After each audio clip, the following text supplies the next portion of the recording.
G'day guys, how's it going? Welcome to Man Cave Tuesday. Hope you all had a ripper week. What do we got going on in this video?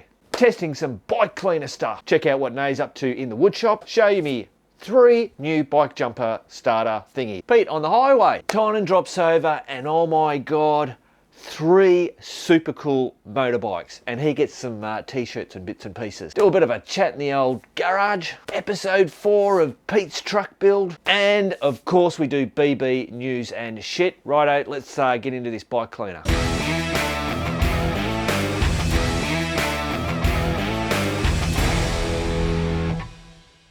Rightio guys, so last week I was going to start this bloody CB250 up for you because it always sounds good, but Brody didn't bloody leave the key. Well, in actual fact, Brody is here with the key.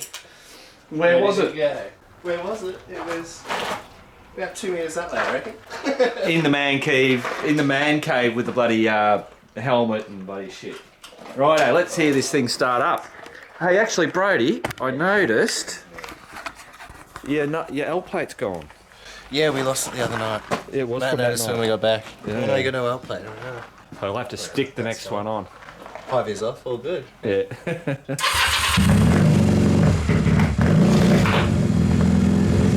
Alright. Needs a bit of a warm up.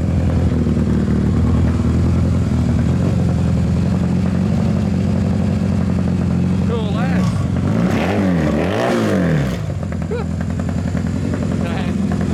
That's alright, isn't it? Not bad, eh? Love it. Doing a bit of a clean, actually. Well, I'm glad you said that. Turn her off.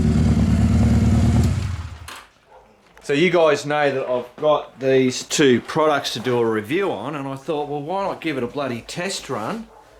We'll just chuck it over on the over there. Over there. Wash it up. Okay. And apparently that shine stuff, bro. This after you spray that on while the bike's wet and you don't wipe it off. You leave it? Interesting. Yeah, Okay. so That's yeah, unusual. yeah. All right, let's give it a go. Rightio guys, so the idea is rinse off all the bloody excess stuff. There's not much on this bloody anyway.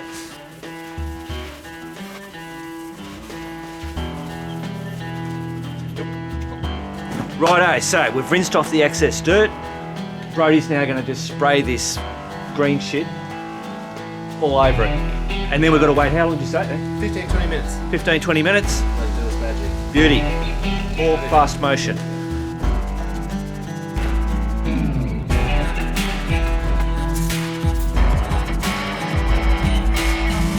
Has it got a different spray on it? Like, that'll kind of like, I feel like you'd be there forever trying to spray it to go all over it. It's only got the 2. Just, Seems to be. oh, it's got 2, has it? Yeah, I reckon that's the same, man. Yeah, fair enough.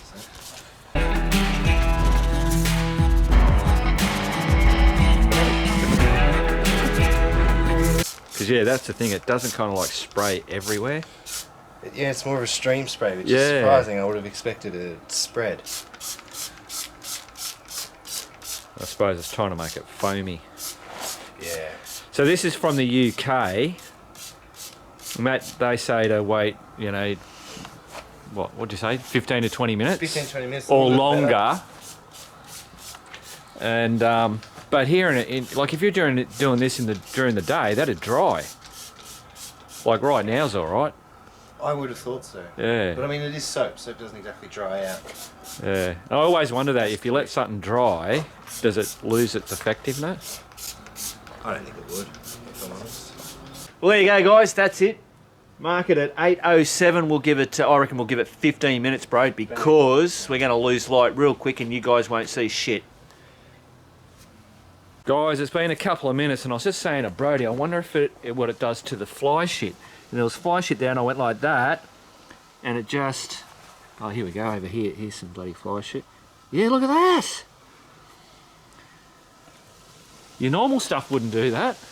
God, no, not Not just fly any old shit. stuff. Yeah, normally, yeah, you got to wipe it to get it off. Yeah. Oh, this might be some bloody good shit. Cool. All right. Time will tell. Rightio guys, so we're losing light. It's going. It's been about 6 minutes. So Broad's just gonna bloody hose all this shit off.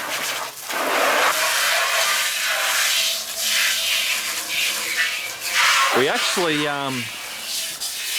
we use quite a bit of it doing it. I reckon it's more so because of the way that this thing sprays on. But anyway, that's the shine stuff. It didn't. The bottle didn't come with a Duvalaki, so I'm just using this one. Looks white.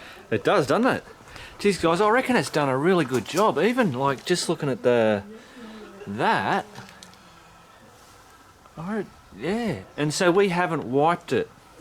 I think it'd be more advantageous to run a wash mitt over it. But It's never a bad idea to give it the old chamois. Yeah, but I reckon that's done really good. What do you reckon that stuff smells like? Nearly like hair dye peroxide or something. Actually, yeah, a little bit does. Yeah. Now you say that, yeah. Yeah. All right, so now, Brad, grab that. Next one. They say not to put it on your seat because it'll make it slippy, but don't worry about the seat. It'll be fine. Yep. And not your tyres. So avoid your tyres if possible. But as long as you know you've done it, and yeah, hopefully that's gonna. Yeah, there you go. So apparently all we've got to do, guys, is spray this shit on all over it, and then you don't touch it at all, and just let it dry. And they reckon it dries like to a hard, it self levels and dries hard, doesn't stay tacky. Which is, oh, do I have it here? Do I have it? No, I do not. SC1, you know, new bike in a can. I've raved on about that for years. Love that stuff. I used to use it on Max all the time, but what I found was, especially being in a dusty environment, obviously, that an adventure bike goes, or dual sport, in all the little crevices, you get a build-up of the dirt, because the dirt will stick in those spots in there, and it's hard to wash out. So for the last, I don't know, 12 months, I've most probably haven't been using the SC1 on it. It just cleans it up. But yeah, he looks a little faded. Like when you put that SC1 on, it just makes it look like a brand new bike. So hopefully this stuff is gonna do what the SC1 does, but then dry with a hard shell, not a sticky. We always prefer it hard. Exactly. Righto, guys, that's me and Broad out. It's going to be too dark for us to see this, so tomorrow morning I'll come out and we'll have a look together and see how it went. Cool. Marvellous. Rightio, guys, so it's the next day. It's about bloody, I don't know what time it is. It's 12:45. It's not the morning at all. Now this thing this has actually really surprised me. Now for washing this thing and not actually putting a wash mitt on it, it's done a really good job. Just a really good job. Now we'll note, hopefully we can see that, obviously the stuff was dripping, so there is actually drip marks here. You can see that. On the rims, so I'll go over here. There was a bit of the pooling down there. And what else? Oh, here there's just a bit of dirt there. And I think that would be, you could fix that by using a mitt once you spray that stuff on. And obviously the way that, hang on, we'll go in the shed. Rightio, so I reckon this stuff's pretty bloody good. I'm gonna do a separate video, most probably spruiking on about this shit. What I do, I'll use Max as the test bloody vehicle. So this was stuck to this bottle. This bottle didn't have one of these. This was also thrown in the pack, and I was trying to work, I didn't know. Anyway, I had this bottle to spray that stuff. Right, I'm looking here at some pictures, and apparently, yes, you use that for that one to spray it on. This, I think, is pretty shit because you've got to do a lot of it because it's trying to foam it up as it's putting it out. And that's why there were some spots like down on the frame, obviously where we didn't get this stuff on there. This, obviously, put that in there, hook up the garden hose, and I'll test that out with with Max. Hopefully that does a better job. I think, oh, hang on, that I reckon I know. Hang on a minute. Rightio, it was just Kent. Right, so I was just showing him what this bloody stuff had done. So I was saying I'm going to try using that. Hopefully that will spray out better and get a better coverage on the bike. This stuff, no worries, using that sprayer, covered it brilliantly. I think that the marks on the drip thing might have been that we didn't rinse it. It was a real rush last night to get the bloody thing done and we didn't wait, whatever. So it's just, we're touching the tank. And because it says that it's supposed to dry hard, but yeah, it's still not hard yet, is it? Might take a little while, I don't know. Yeah, so we'll see. Yeah, that's it. So there you go, guys. My advice is 2 shots of this, 1 shot of this, and a nip of vodka. Great cocktail. I think I'm wondering where the hell you great cocktail. Yeah, that's it. Keep them shiny. Cool, and apparently it's salt-free. I don't know what well, that's good. Salt-free is always good. It'll be interesting to see how the lawn goes, whether it makes any effect, because it stuff smells like, was this one? It was like hair dye. Not that you'd know too much about hair dye. No, not Yeah, me. smell that, like hair dye. Like peroxide-y type of, which you kind of like go, oh, peroxide. True. Righto, get out of here, guys. Righto, guys, I'm sitting here bloody doing all this ramble stuff. We've got 2 more people, 2 more riders to fill it because we had 6 that couldn't make it early, what do you call it? Early, it's only a week and a half away that I've given notice, but anyway. Right, I wanted to show, Nate's done some, the sign, the BMW signs. Hello. Hello. And you're currently doing all the gotcha strap stuff, bane of your existence. Yes. So yeah, because we're doing all the packaging and the labelling all ourselves to keep the costs down. So these signs will come out and buddy, I've set them up here. So Graham, that is yours there. Obviously you know that, you've already done the purchase online. Nate's going to be packing that up today and sending it off. So that's the R32. And then this was the first one that you did, which was the mistake. Is that right? Yeah, that's the first design. Yeah. Yeah, that was the bike I thought I was supposed to be doing. It's BMW's fault. Yeah, because the R32 was made in 1923 and the R23 was made in like 1935 or 36 or something. So I just went full blonde and mixed all the numbers up. That one, the 32 is older than the 23. Yeah, which is kind of like, number-wise, doesn't seem right. No. No. So that one there is in a matte finish. Yes. That one there is in a gloss finish, so that when we go to the side, hey presto, you see that, but you don't get that as much on that one there. So it becomes a bit of a personal preference. Yeah, I prefer the satin look. And I would have done that one in satin, but apparently you can't buy any satin spray paint at the moment, so like clear coat. Thanks, COVID. Yeah. Cool. So that one's obviously up for sale now on your website? It is. Beautiful. It is, and if no one claims it in a timely manner, then it'll be in your shed. I know exactly where I will put it. In actual fact, I think that it should live out there until somebody does buy it. But I'll give it a chance. Give it a chance. Give it a chance, because it'll get dusty out there. Look at this. May's bloody doing a panorama jigsaw puzzle. Pretty cool. Apparently that's what it'll look like for those playing at home. Righto, thanks baby. Okay, see ya. Rightio guys, so that power, the jump starter thing that I was talking about turned up today. So I have actually 3 of these. That's it there. But what I want to do is do a bit of a comparison. I think this is more than what I need, and I just want to put this into context, I suppose. So this is the Anki thing that I've had for years. It served me very well. Now this is 8,000 milliamps. This thing that's in here is 12,000 milliamps. It says on the back here that the operating current is 180 amps. This one's 300. The peak is 300 on this one, and the peak on this one is actually 1,000 for point something of a second or whatever.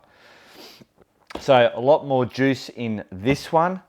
This one is not waterproof. This one is waterproof. It comes with the same bits and pieces. Obviously, if you look at, this is all exposed. It's most probably done well to survive as long as it has in my side pannier on Max and even on Harry, but on Max going through all that rough shit, even on a postie bike. So I can't remember what I paid for this. So I'm going from this. So obviously this is bigger, if I'm bloody showing that right. And it's heavier, which will do that right now.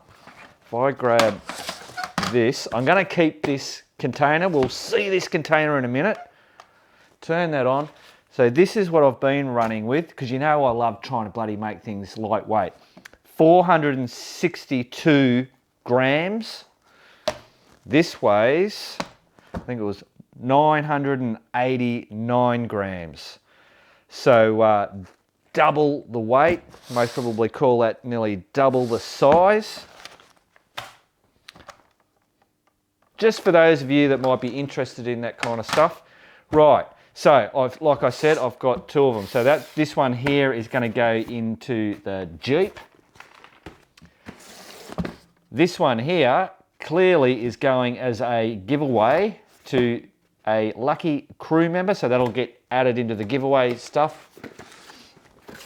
That's the box that it came in. We don't care about the box or the unboxing bullshit. Right, I'm going to bring you closer. Rightio, so here it is. Now this is it's a hard case type thing. I really like this case actually. I mean, it makes it a little bit more bulbous. But look at that. So this little flappy thing, there is the unit, but it has this nice little thing that it sits in. So just from a protection point, obviously, definitely a whole lot more, robust. Now this actually looks like it's that rubbery stuff. It's not rubbery. It is just hard plastic, that real matte finish to it. But still, a hell of a lot more solid than that bloody Anki one. And then just on this side, you've got typical alligator clips with the whatever that shit does in there. Got instructions and 2 leads. So that's it. Rightio, let's have a closer look at this. Actually, put me short lookers on. I'll most probably need me short looker. I learnt that one from Pete. So, what is it? Certa, model doesn't matter. Description, 12,000 milliamp water resistant portable jump starter. Battery capacity, 3.7 volt, 12,000 milliamps. Micro input, 5 volts / 2.1 amp. Type C input and output, blah, blah, blah, blah, blah. USB output 1, US output 2. Made in China. Right, so, give you a bit of a bloody... bit of a look at that so you can kind of like see all the bits and pieces on there. That's what it is. Right, so where's all the business? Obviously it's got a light. I think if I hold this in, there you go, it's going to give me a light. And then I think it's got modes as well. Yeah, all that kind of bullshit. And then turn the stupid... How about I just hold it down to turn it off? There you go. It gives you, so it's showing you there that it's fully charged. It was at the 4 dots, it's, 25, 50, 75, 100%. It turned up with 50% charge in it. So I charged that just with the USB charger. I don't know, maybe took a couple of hours. They say that this should charge within 2 to 6 hours to fully charge it up. Now, let's open up the little flappy doover-lucky thing there. So you can see all that in there. I need my short lookers again. So there's the two normal USBs. That's where you plug that doodad in it. And then there's the other bloody, what is it, type C and type whatever it was. So pretty simple, like all the ones out there. I mean, I got this for, and if I get my mobile phone, because I've got it all set up, I was telling you guys, it was bloody bargain. So I got it off Kogan.com, $54.99. So if I can get that, hopefully, in there you'll see. So, and I got 3 of them, obviously, and you'll be able to see what the freight charge was. I think it was $17 something. Yeah, bloody crazy good, I reckon. Now, so, what am I going to... Am I all yellow? No, it's all right, it's more green. So the reason why I've got this, clearly, if I get a flat battery, I can jump start my bike and get out of trouble. Same with in the Jeep. Now you don't need 12,000 milliamp hours. This 8,000 milliamp hour, this can jumpstart the Jeep. So don't think you need to go bigger. I just went bigger because that was the one that was like $54. I just couldn't pass it up. Right, so jumpstart to get me out of trouble. Jumpstart someone else, help them out, love it. And then also charging devices. So I can charge camera, the, what do you call it, the bloody, the navigator, which is just a phone with that navigator bloody thing on it. And then of course the iPhone. That's not an iPhone, that is an Android phone. A Pixel 4a. So I haven't tested this out. Obviously this is going to, so apparently it'll do the whole flashy, and if you cross the things, it'll tell you. Now, a good thing that I read that it said, you know when you get a flat battery, a dead flat battery, so the battery's got no charge in it whatsoever, you put your jumper or your charger on it to charge it, and the charger goes, there's nothing there. You've connected me to a brick. I don't know what to do. Well, this thing actually has a little button on there so that if you do happen to have that problem where this can't detect a charge in your battery, you hold that button down for 3 seconds or something and it will force a charge to go into that battery. I thought that was pretty cool. Whether it works or not, I don't know. Right, so let me do a test. I want to see if I can charge my phone. I need short lookers again. So what bloody type of, I think, is it that one? Oh no, hang on. I don't think I have the right ones. Hang on a minute. Rightio, I think I've got myself, I just had to get the cable for that one.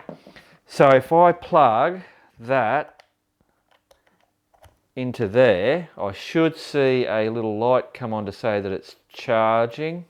There you go. I don't know if you can see that little orange light there. So that's charging. So with the 2 cables that it came with, so that's a normal USB into the USB-C. I don't know. If I plug this one in, boom, so that's charging. And then I've got my other phone, and that's a USB-C to USB-C. So I should be able to whack that in that one of these down here. Ha! Are you shitting me? So I'm powering 3 devices off that. So like I'm just thinking, man, coming into camp, I could hook up 3 different things, and I've still got another bloody hole there that I could utilise maybe, I don't know. Anyway, so yeah, get yourself out of an emergency, flat battery, or charge all your shit. Now, people are going to be going, but Mark, if you charge all your stuff and then you wake up in the morning and your battery's flat, how are you going to charge it up? Because you've just used your jumper thing. And that's a very good question. Normally I don't have to charge shit at camp anyway. But that's where your situation, you can work out what's going to be the safest or best option for you. Like, I would have no problem with me being on max. I know its battery capacity. I know it, when I'm out riding in the morning, it just goes brum and away it goes.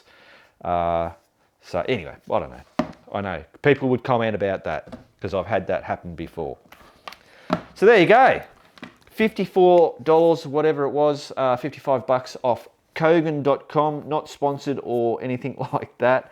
Remember, crew members will be getting a chance to win that because the next one at the moment is that climate sleeping pad. I've got a sleeping bag. I've got 2 sleeping bags. We've now got this to go. Oh, I tell you what, guys, what's their name? Gotcha Straps. Alan from Gotcha Straps. Because you know how I was saying that we're doing all the packaging ourselves and we've changed it all up and all that kind of bullshit. I was looking at his site just to make sure that we have, because we make sure we have the full stock, like everything he has, we have. And I noticed that he had the camo Gotcha Straps. I think they're just the 1 meter ones. That's all he ever had. We sold them to start with, and then they cost too much because to do that pattern on it, it wasn't worth it for him. So he stopped doing it. Anyway, I happened to see them on there and I went, have you got them back? Are you selling them again? He goes, no, they're just the leftovers. I said, I'll take them all. And they said, all right, cool, no worries. He said that I think there was only 20 or something, like that left. And so he ended up giving them to us for nothing. So he whacked in the last order that we just received, they all turned up. So I've made four packs of these 1 meter straps, and I'll most probably keep one of the packs, and the other 3 will go as, like I do with the giveaways. We have the secondary, like the mechanic gloves. So a pack of those will go in the secondary thing. There you go. Righto, I've been raving on too long. So I covered everything, didn't I? I think that's a pretty good deal. I haven't tested it in the field as in jump starting. I was actually going to do it, but it's 12:07 at night time. I didn't want to, I was actually going to use it on, what's his name? Bloody Whiskey, the CB250. And I thought, no, jump starting that and making that bloody noise in here will drive the bloody neighbours crazy. But yeah, obviously these things work. I will test it before I take it away, obviously. Righto. Okay guys, just heading home from a great day with Mark as usual. Great fun on the postie bikes. I'm just leaving Bendigo now, heading south. Just wearing these new goggles I bought from Mark. And they're not bad. So yeah, this new Cardo Bluetooth system is working really good. Easy volume control on it, which is great, listening to music. Voice command with the phone works. I've had a call already, so that's great. Having a few issues with the voice command at the moment, but let's try to see if we can sort that out. Anyway, I'll just see what the noise, like the wind noise is like with just wearing the goggles and not having the shield down. So anyway, we're just about to get into the 100k zone just up here. Definitely keep an eye out for kangaroos as well. It's that time of day. What is it? Just after 6 o'clock. So should be back in Melbourne about 7:30. See how we go.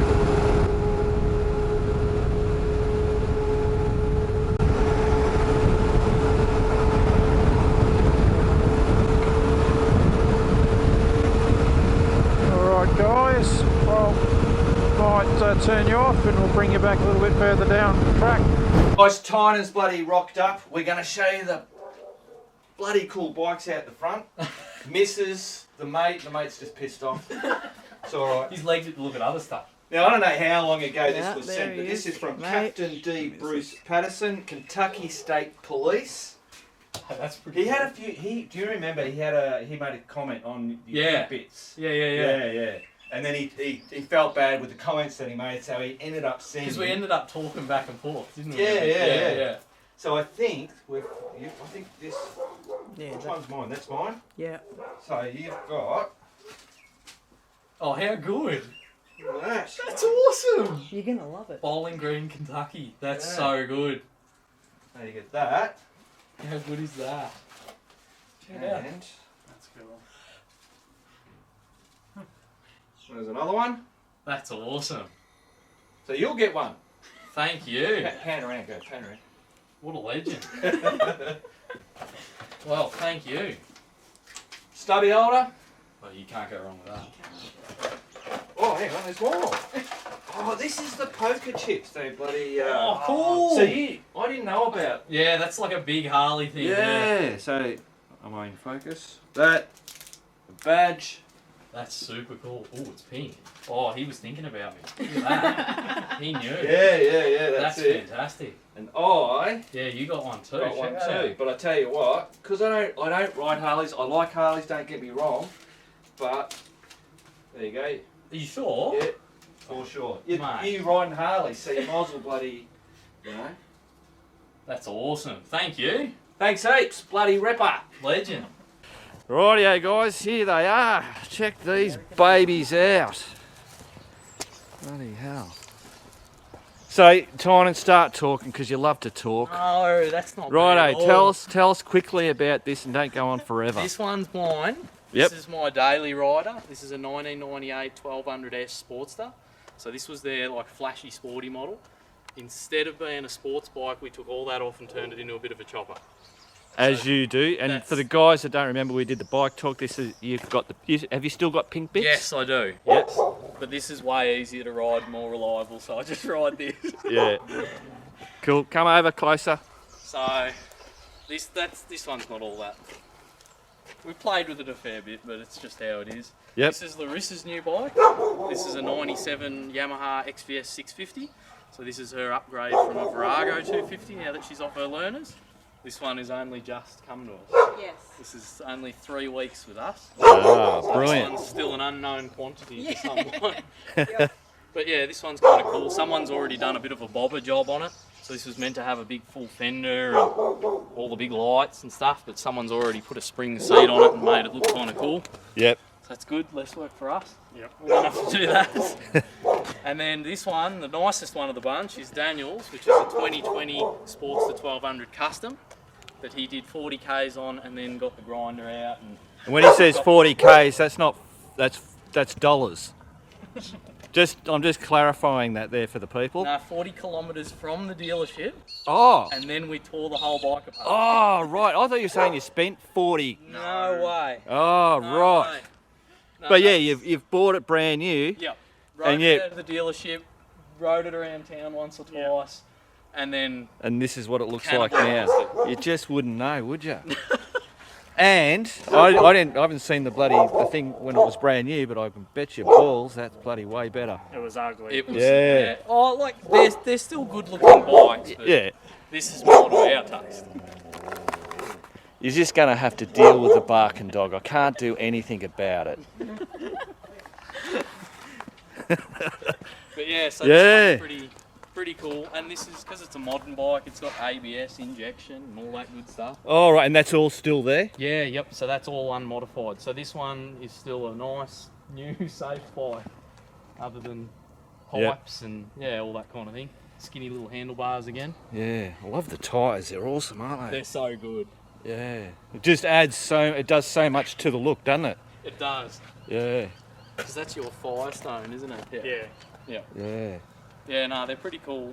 They're fun bikes. Yeah, yeah. And they're good just because they're easy to muck around with. Yeah, that's it. Righto, guys, I'll bloody stop him here because he will just keep on going. Righto, guys, we'll watch them ride off and then we'll be back to the man cave.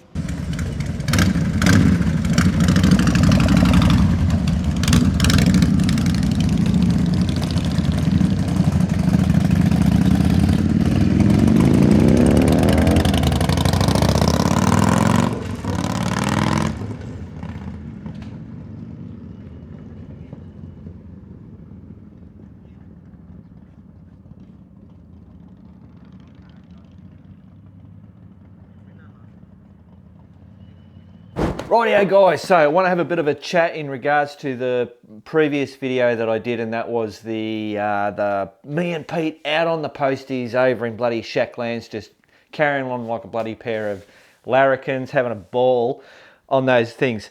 Now, at the start of that video, I made a statement saying that Biker Bits is now Team Cardo, and what that means is basically me and Pete have got the cardio comms system, so that means that me and Pete can talk to each other, obviously, but cardio, oh, I keep saying cardio, it's Cardo, like Senna, have that whole mesh thing. So it's not just 1-to-1, it can be 1 to, I think, like up to 15, or I don't know, whatever. A whole heap of people could be, not that you'd ever want 15 people in your head, I can tell you.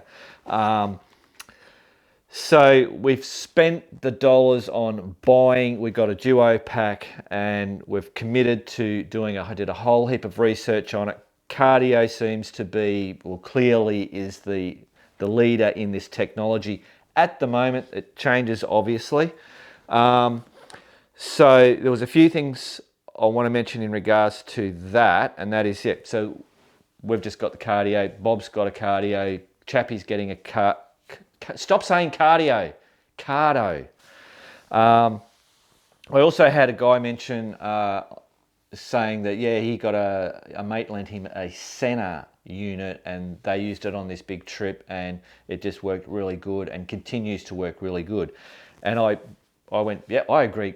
Oh, and that's right. And he said he can't justify changing to cardio just because they are an actual, you know, a better unit now or whatever it is. And I totally agree, you know, if it ain't broke, don't fix it. And if it works, don't change it. That's it, brilliant. You know, I had this cheap Chinese eBay, paid $56 for it, me and Alistair got it. We used it, it worked, it didn't have fantastic range, but I'll tell you, I don't think there was much difference between these two for the range when me and Pete did a bit of a test. Granted, we didn't pop up the aerial. We forgot to do that, so we'll have to test that.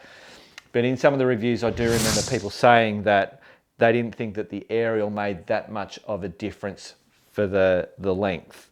Now, I don't normally, I don't listen to music in my helmet. I don't take phone calls while I'm riding. That's just me. I'm happy in my own head. So I hardly ever used it. It was only for when I do the stuff.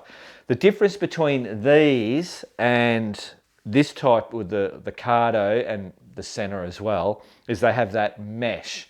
So this, I think, is basically just two people communicating, whereas this you can have up to 15 people, and that's going to work for what I do, especially with rambles and stuff like that. So when you have multiple people, they all daisy change, and it actually gives you, it makes that the length, the distance a whole lot greater or whatever. Anyway, it'll work good for the videos. Obviously it did on the last one. Everybody really enjoyed it.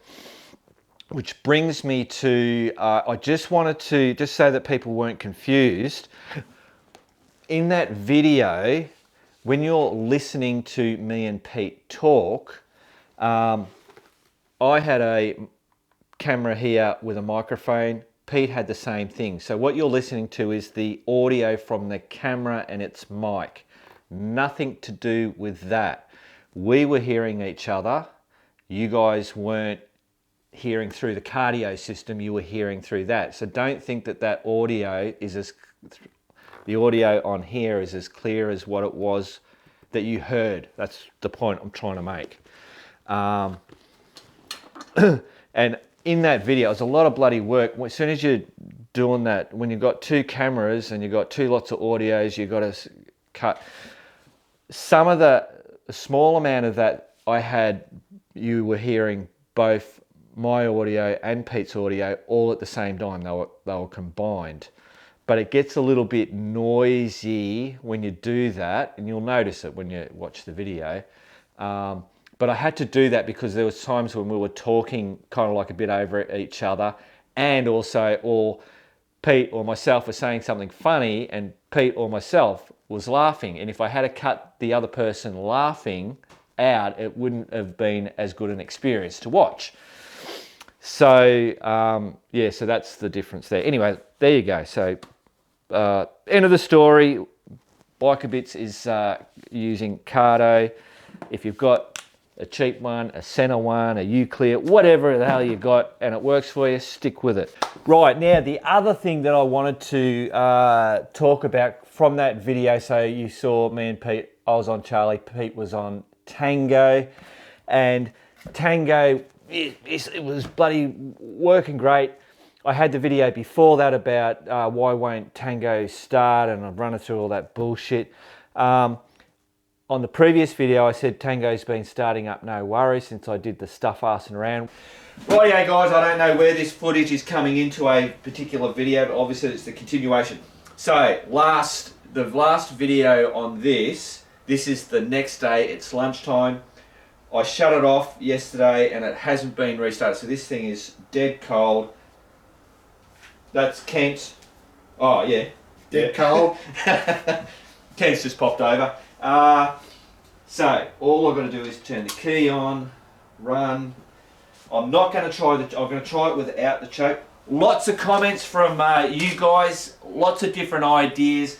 The main thing is basically, give the carby a clean out. But there are obviously, lots of different reasons that this shit can be happening for. But let's just see if it fires up. And when I do this, I'm going to zing that around because I think that seemed to work when I did it. Oh, well, that didn't work.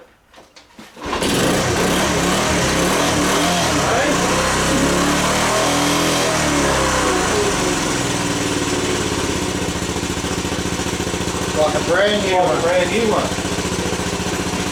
Look, it could be this. Might need some contact cleaner.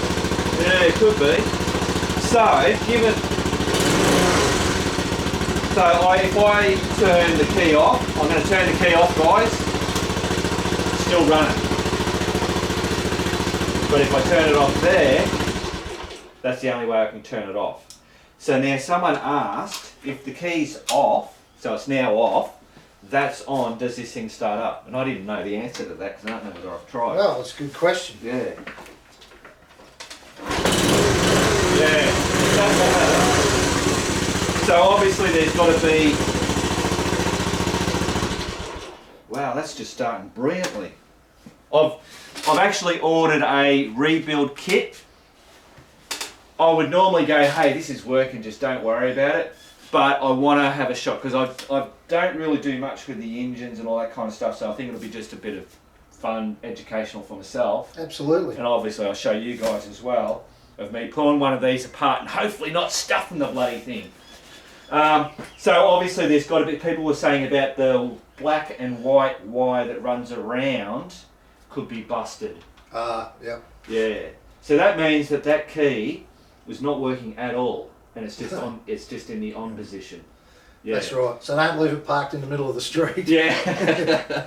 Right, back to we're over house. Well, he was until we were just about to go riding and we went to start it and wouldn't bloody start. Had to pull the thing out. It was wet. Bloody burn the thing. Put it back in. Then we were checking the spark and it wasn't sparking, and then it was sparking, so I'm starting to wonder whether it's electrical.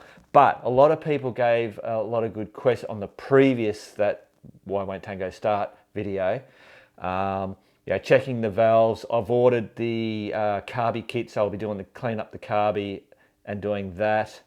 The wires that run around because the key's a bit dodgy, so there's got to be, I think there's got to be some electrical stuff as well. But basically I'll be just running through everything, just making sure everything's sweet. So I just thought I'd put that out there, that Tango is still not perfect at the moment. cool.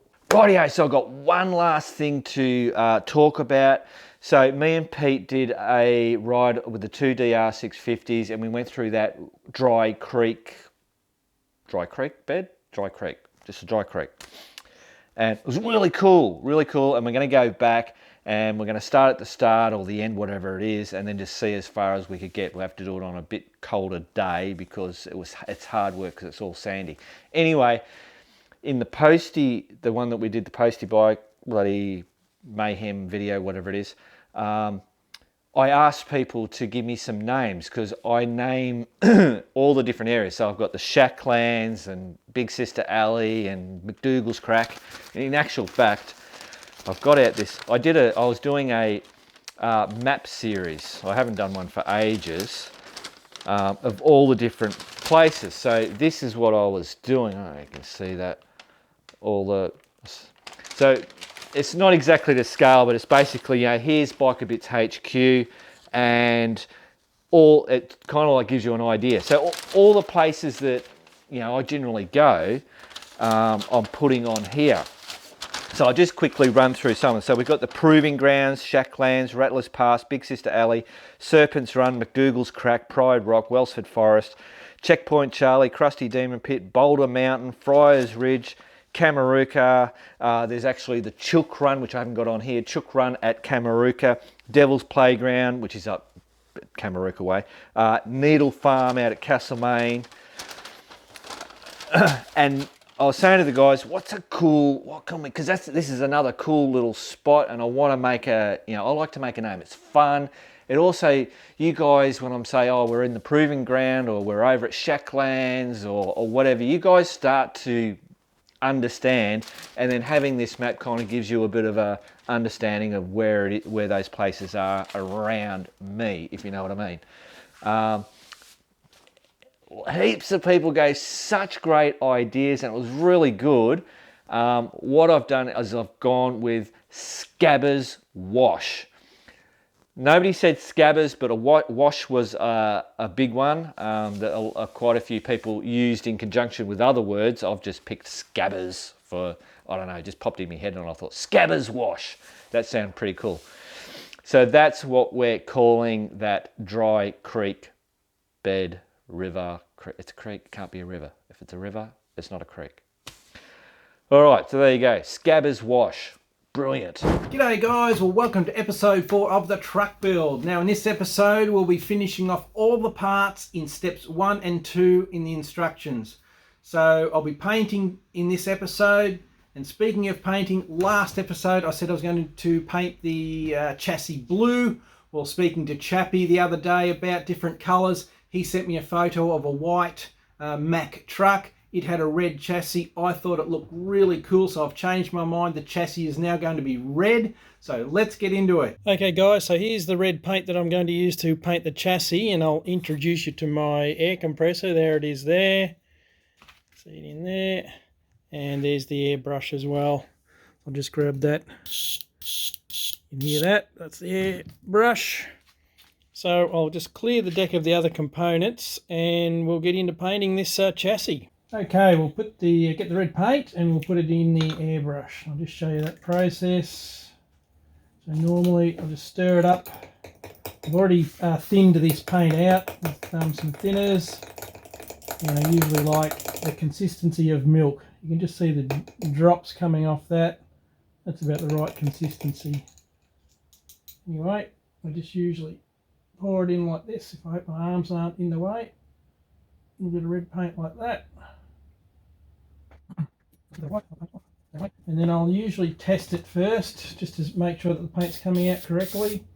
Yeah, that's fine. I'll be able to see the paint in there, I'm not sure whether you can see that. And then it's just a matter of spraying it on. So yeah, it's very simple. Mark will be able to speed this process up. But I'll just keep the camera rolling. And like I say, just eventually get all this painted red. And what I will do is I'll keep going over finish, say, most of that, let that dry, and then I'll be able to hold that end and then finish off this at a later time. Okay guys, so as you can see, I've finished painting the chassis red. I'm going to give it a clear coat. Actually, it dries a little bit darker than what it goes on wet, but that's looking pretty good. So I'll just put that aside for the moment. Actually, I'll get it out of the shot. So next step is the 6 shock absorbers. I'm going to paint them white, and then the remaining parts is that front axle, got the 4 parts over there, and those 3 parts there are all going to be gloss or semi-gloss black. So let's get into these shock absorbers. Okay, I've just put the white paint in the airbrush, so let's start painting these shockers white. Pretty simple process.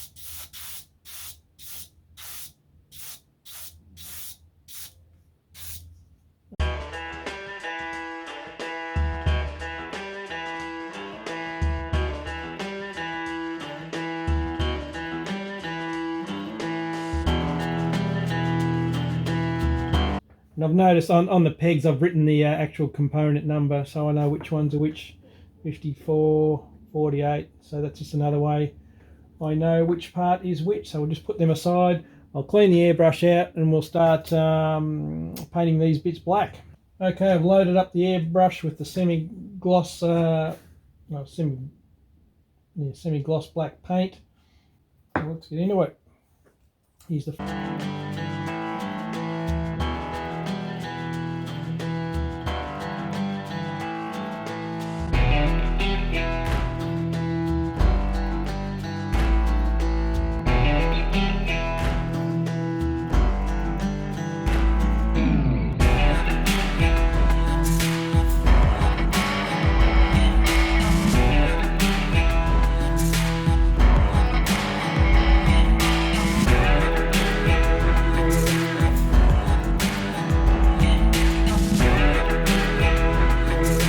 Okay, that's the airbrush and finish there. Okay, so while I've got the black paint out, what I'm going to do now is just hand paint these leaf springs. So it'll be just simply run the brush along there.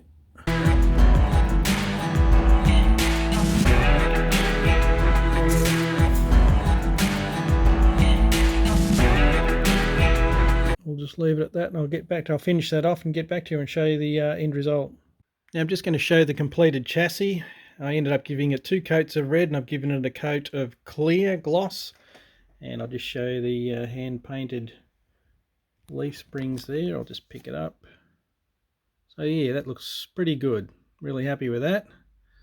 So moving around the desk here, these are the pneumatic brake air tanks. I've masked them up with masking tape. That's the tape over there.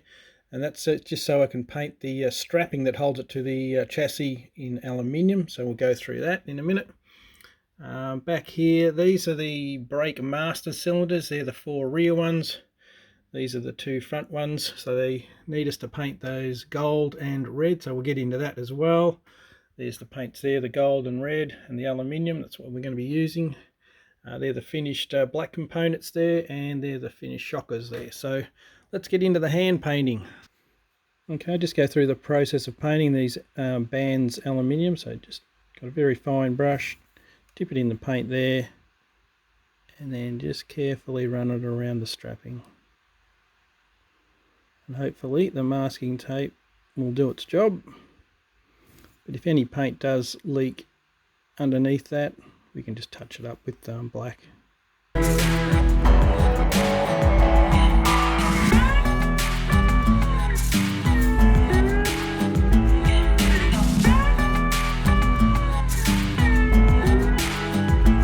Okay, moving on to the brake boosters now. I've got to paint these gold.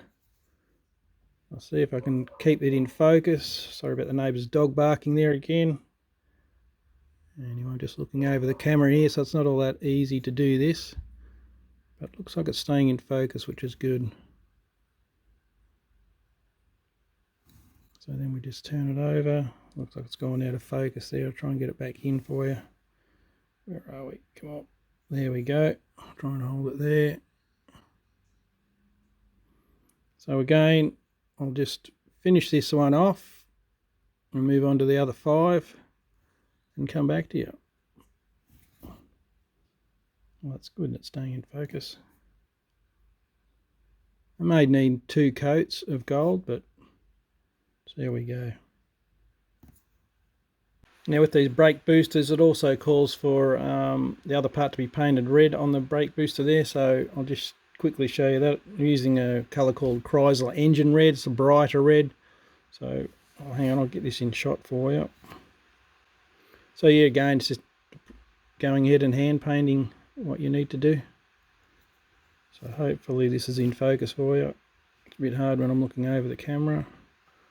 But anyway, you get the gist of what I've got to do here.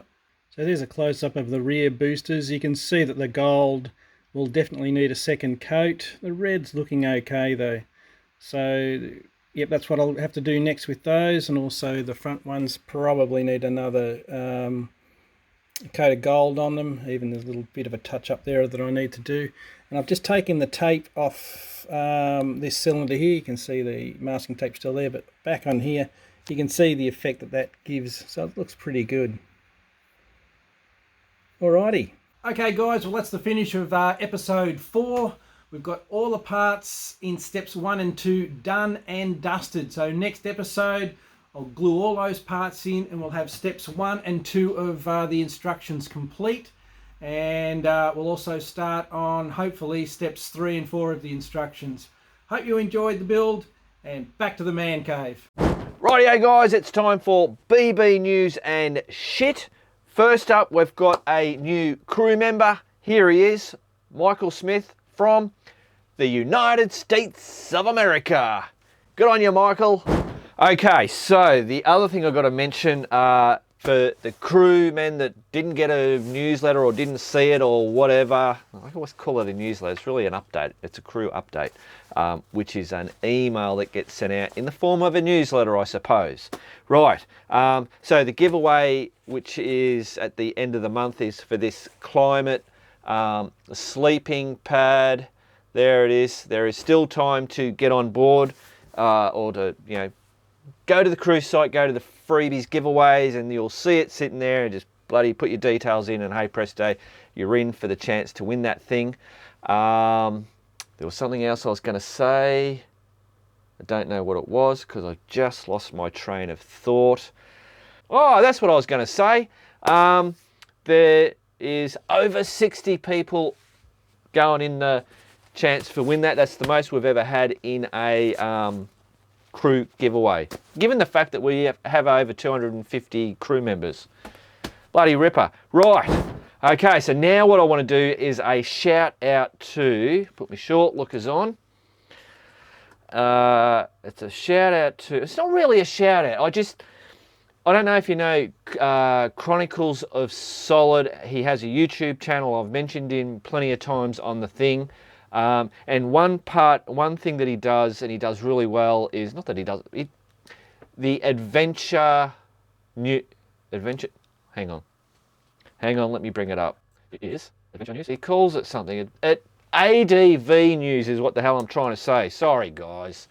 Does an ADV news and always comes out with, you know, the things that are new and bloody comparisons and putting on what does he say?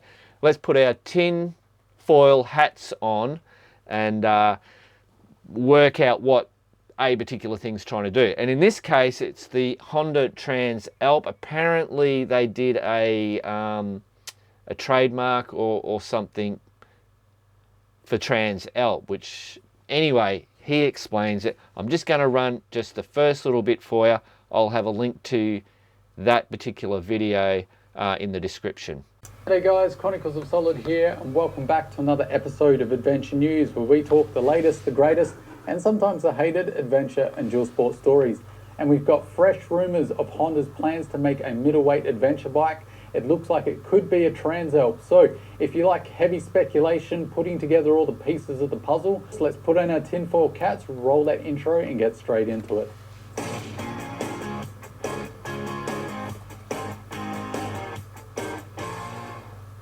So the big news is that Honda's So there you go guys, check it out. Cos I call him Cos. I don't know what his name is. I call him Cos. Peter, I think, referred to him as Solid. So take your pick. Anyway, it's good viewing if you're into, you know, knowing what's coming out and all that kind of stuff. Righto. Okay, time to see what the crew have been up to out and about. So we go to the forum, put on the short lookers, and we've got a few here and some crackers too. Righto, the first one we got here, Marty. What do we got? So that is Mount Alexander. There's the DR650, the KTM 1290. Now, we would have seen some of these photos, that particular one there, from doing the Geostash last week. That's Marty's son. There's the two bikes at the shack, which is broken down at the moment, hasn't been fixed yet. Making our way into the shack. And then what has he got there? These pannier bags were super cheap for a reason. $70, one trip old, clipped a tree on the way in. And then, look at that. Gotcha straps to the rescue. Bloody rip, they are fantastic bloody things. Doesn't matter that I sell them, they are. And there's Marty, I think we saw that one last week, bloody hell, riding actually to the Geostash. Dozing through the trees, the things you do for a Geostash. Cheers, Mark, bloody spiders. Good on you, Marty. Rightio, so we've got Richo. And this was a surprise to me because I've been to Mount Gambier and done all the bloody sites and stuff. So there's Richo's bike. But then I'm thinking, I'm looking at this, I'm going, what the hell is that? So, did I read it? Oh, out and about near Mount Gambier, South Australia, Hell's Hole. And that is what that is there. So obviously he's looking out of a what do you call it, a lookout with a cage or whatever. But doesn't that look bloody cool? That'd scare the shit out of me jumping into that. There'd be no way out. Ha! Good on you, Richo. Righto, Karakara National Park and Eagle Peak Geostash. This is a bit of a it's a bit of a read, but I'm going to read it out to you because I think it's interesting. Wednesday, 3rd of March, trailered my DRZ 400 to Avoca, about 2 hours from home in Bannockburn. I entered Karakara National Park from the southern end of the on the DRZ. It's a bit more hilly and rocky. Found the Geostash and took the last prize in the box, a Keep On Riding patch. Brilliant. Rode up to Tennington Hut, then onto the top reservoir. Spent 3 hours bait and lure fishing and didn't get a tap. Neither did Pete, unfortunately. But still a great day in the park. The thing about the Geostashers, as others have said, they take you to places where you wouldn't normally visit. Time for the trip home, and I head back along the Sunraysia Highway towards Avoca when things got a bit wobbly. I pulled up, and as expected, my rear tyre is completely flat. I could see the damage. A puncture outfit wasn't going to fix this one. I hid the DRZ in some trees off the side of the road and start the 6 kilometre walk into Avoca. I was thinking while I was pushing, glad this isn't a GS 1200. Now, I think you must have started pushing the bike, because I read that and I'm thinking, hang on, no, you're walking. What the hell are you pushing? you must have were pushing and then went, bugger this, I'm going to hide this in the bushes, just walk in, grab the car and then come back. I managed to hitch a ride into town from a nice man called Neil who dropped me right at my car. Within 30 minutes I had the DRZ safely on the trailer and ready for a drive back home. Mental note, the writing on the side of the tyre stating not for highway use might not be bullshit after all. The next morning I went to the road and River Geelong and bought a brand new set of Dunlop 606s. Fantastic day, can't wait for the next adventure. Thank you, Mark and Nay, for all your work you put into the channel. Brilliant. Cheers, Mick Vale. So, sorry, here are the pictures. So that's at the Tennington Res. There's Mick with the Eagle Peak. Oh yeah, and the embroidered patch. Brilliant. That's Teddington Hut. Bloody ripper, Mick. Good on ya. Righto, out and about north of Adelaide. This is Rick. An overnighter from Adelaide to Cairn and back via World's End Gorge. Man, does that not sound like a cool place to visit? World's End Gorge. Burra, Peterborough, Cairn, Port Augusta, Melrose and Lara. Had the full mix, windy and deathly calm, hot and cold, wet and dry, flat black top and rough dirt. Thought we must have ended up in Melbourne because we had 4 seasons in one day. Yeah, that's it. Keep on riding. Look at that. Bloody brilliant. Cool. And check this out. So giant red gum. I can't read that stuff there, but man, that's massive. Look at the thickness of that bloody tree trunk. I'll be happy. That's it, exactly. Looks like Rick's pondering a swim. Don't do it, it'll be freezing. Good on you, Rick. Rightio, last one. 1,750 kilometres in 5 days. This is Aussie Bob. My latest motorcycle adventure. Sunbury to Bright, Mount Beauty, Falls Creek, Omeo, Swift Creek via Dirt, Omeo, Mount Hotham, Dargo, Buchan via Dirt, Gingerbine, Thredbo, Corryong, Tallangatta, Ovens, Bright, Sunbury. If you get a chance, do it. Man, I'm just bloody exhausted reading out all those things.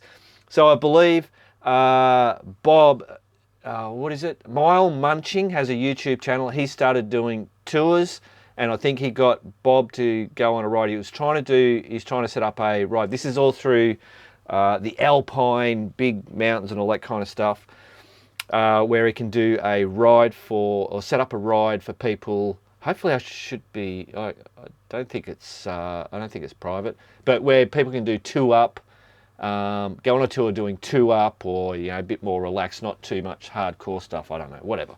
Maybe I shouldn't have mentioned that. Doesn't matter. Check out the photos. Look at that. Hey, the old windy roads, the old T700. That's cool. That's crazy cow. Yeah, it's God's country up that way, for sure, on top of the world. The old Dargo Hotel. I've never been to Dargo Hotel. Can you believe it? Crazy. One day I'll get there. Hey, out on the trails. Sweet. Bloody ripper. Oh man, there's more. Look at that. I reckon that's part of the, that there is part of this. Is it the snowy hydro system, making power out of water coming off a mountain, basically. A little bit dirty. That's it.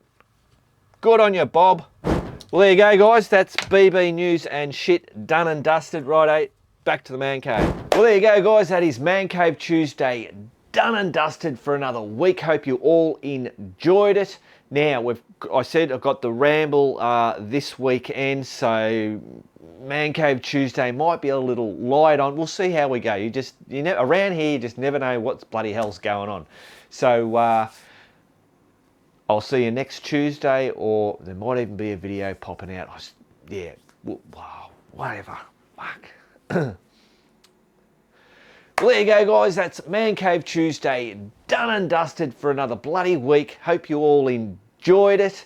As I think I was saying before, Man Cave Tuesday next week might be a little light on because we've got the rambles and takes up a lot of time. But hey, you never know. Just stuff happens around this joint. Righto, remember, keep on riding. And if you ain't riding, keep on keeping on.